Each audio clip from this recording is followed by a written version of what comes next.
Assalamualaikum warahmatullahi wabarakatuh. Perkenalkan, nama saya Faris Dani Novaldi dari kelas 3A D3 Teknik Kimia. Di sini saya akan menjelaskan mengenai PFD alat distilasi fraksinasi yang terdapat di laboratorium pilot plant. Yang pertama kita akan bahas mengenai simbol-simbol dan kode-kode alat yang terdapat pada praktikum distilasi fraksinasi ini. Oke, yang pertama ada T1. T1 ini adalah tangki umpan untuk etanolnya. Yang selanjutnya ada P2. P2 ini adalah pompa untuk memompakan feed ini ke preheater. W5 ini adalah preheater untuk memanaskan feed ke T saturated. Selanjutnya K1. K1 ini adalah kolom distilasi yang berbentuk bubble cap tray. Selanjutnya W1.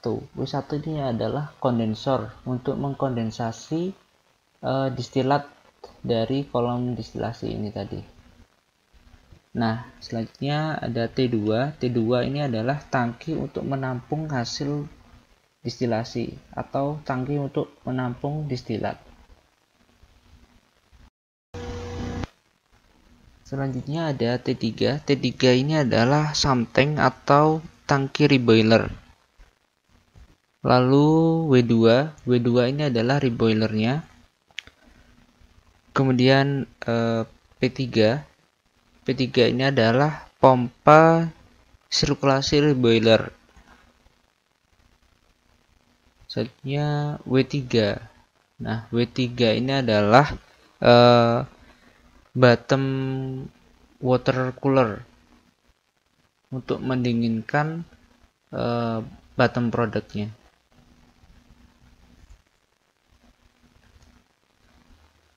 Setelah itu ada P1. P1 ini adalah pompa dari refluxnya untuk mereflux dan mengalirkan lagi ke T1 ini. Nah, setelah tadi alat-alat, sekarang instrumen-instrumen yang digunakan pada distilasi fraksinasi ini. Nah, yang pertama ada FI, flow indicator, kemudian ada TR, temperature recorder. Nah, untuk recorder ini, karena di lab pilot plant tidak berfungsi, sehingga harus diukur menggunakan thermogun secara manual. Nah, selanjutnya ada PIC, pressure indicator controller, untuk mengontrol PI-nya, pressure indikatornya. Kemudian ada TRC untuk mengontrol TR-nya. Namun karena tidak bisa, jadi pakai thermogun seperti yang ini tadi. Ini ada TIA, temperature indicator actuator. Lalu ada LIA, level indicator actuator. Nah, selanjutnya kita masuk ke alur proses distilasi fraksinasi. Yang pertama dilakukan adalah membuat feed berupa etanol air dengan konsentrasi etanol 20%. Jika setelah diukur konsentrasinya kurang dari 20%, maka perlu ditambahkan etanol murni agar konsentrasinya mencapai 20%. Setelah dimasukkan etanol murni, maka perlu dilakukan sirkulasi agar larutan dalam feed menjadi homogen. Cara untuk mensirkulasikannya adalah dengan cara menutup V9 ini, kemudian membuka penuh valve menuju ke T1 ini, lalu menghidupkan P2. sehingga nanti feed dari T1 akan dipopakan oleh P2 ini menuju ke T1 lagi, terus menerus, sehingga nanti di dalam T1 ini menjadi homogen. Nah, setelah itu dilakukan pengambilan sampel dari feed untuk selanjutnya dianalisis konsentrasinya. Pengambilan sampel ini dilakukan pada valve setelah pompa. Karena jika pengambilan sampel dilakukan sebelum pompa, maka akan menyebabkan udara dari luar akan masuk ke dalam sini dan menyebabkan kavitasi pada pompa. Oleh karena itu, sampel harus diambil setelah pompa.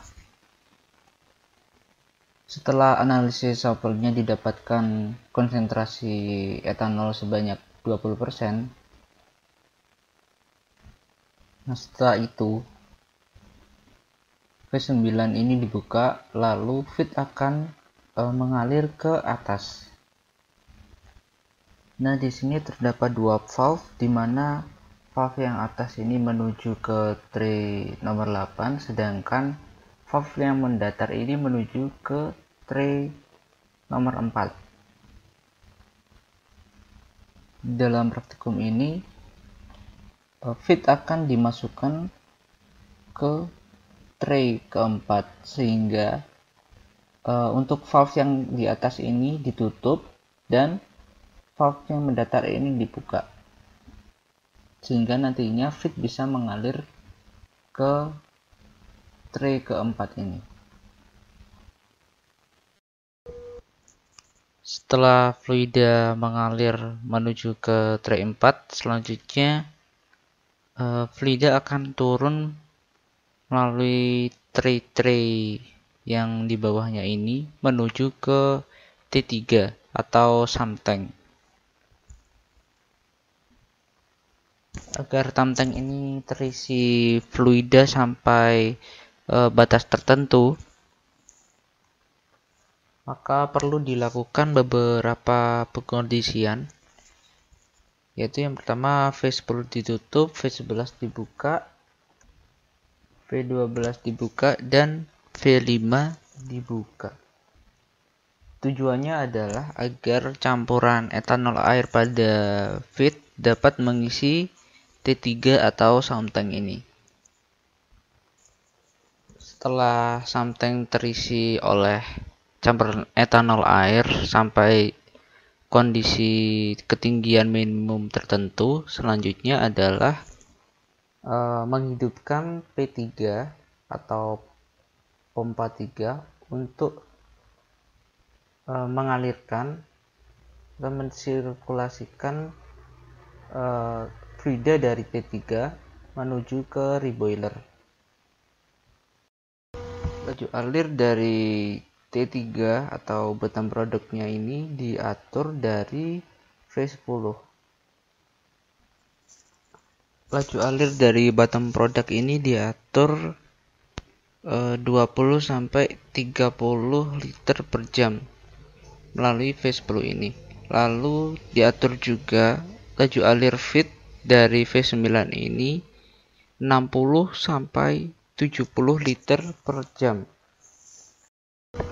Setelah laju alir diatur, selanjutnya adalah mengatur bukaan valve untuk steam dari panel sebesar 50%. Selanjutnya kita membuka valve steam utama, yaitu V4, secara manual dengan menggunakan APD sarung tangan anti panas. Selain itu juga harus dikondisikan aliran steamnya 100 kg per jam.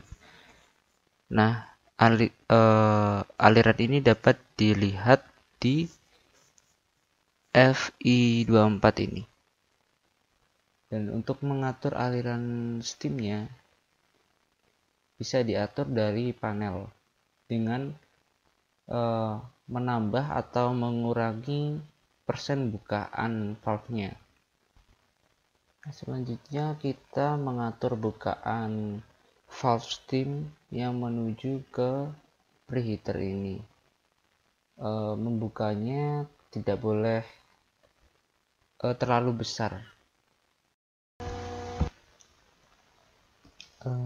Dalam mengatur jumlah steam yang masuk pada preheater, perlu adanya koordinasi antar dua praktikan. Praktikan 1 bertugas untuk mengatur valve steam yang masuk ke preheater, sedangkan praktikan 2 bertugas untuk mengecek suhu pada preheater menggunakan termogan dan menjaga agar suhunya antara 60 sampai 70 derajat, yaitu suhu saturated, dengan melaporkan suhu yang diukur kepada praktikan 1 yang di bawah tadi. Steam yang tadi mengalir menuju reboiler akan memanaskan reboiler sehingga fluida pada T3 akan menguap dan terjadilah kesetimbangan pada setiap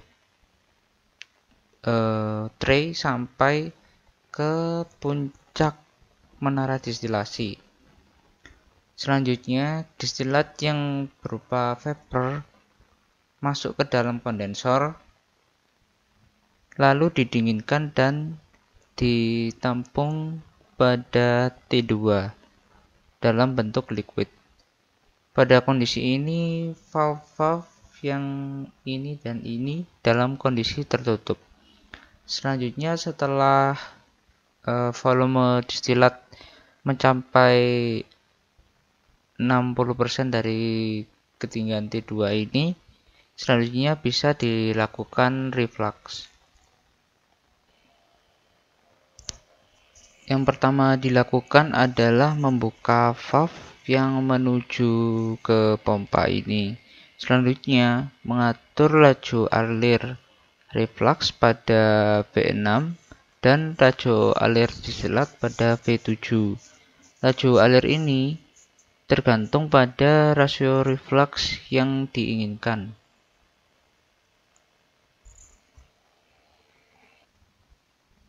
Nah, setelah itu pompa P1 dinyalakan sehingga distilat tadi sebagian mengalir ke T1, sebagian mengalir kembali ke kolom distilasi ini untuk di reflux.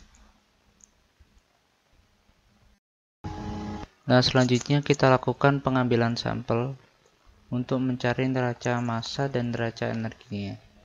Dan neraca massanya di feed kita ambil sampelnya di sini, distilatnya kita ambil di sini.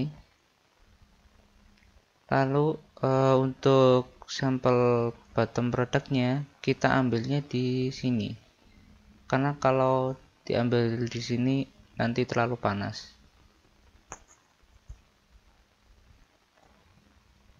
Nah, untuk neraca energinya kita catat semua perubahan suhu yang ada di W1, kemudian di W2 fluida panas dan fluida dinginnya, lalu W3,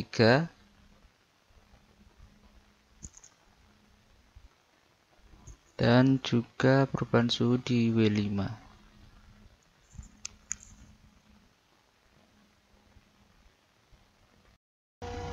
Sekian penjelasan dari saya, semoga video ini dapat difahami.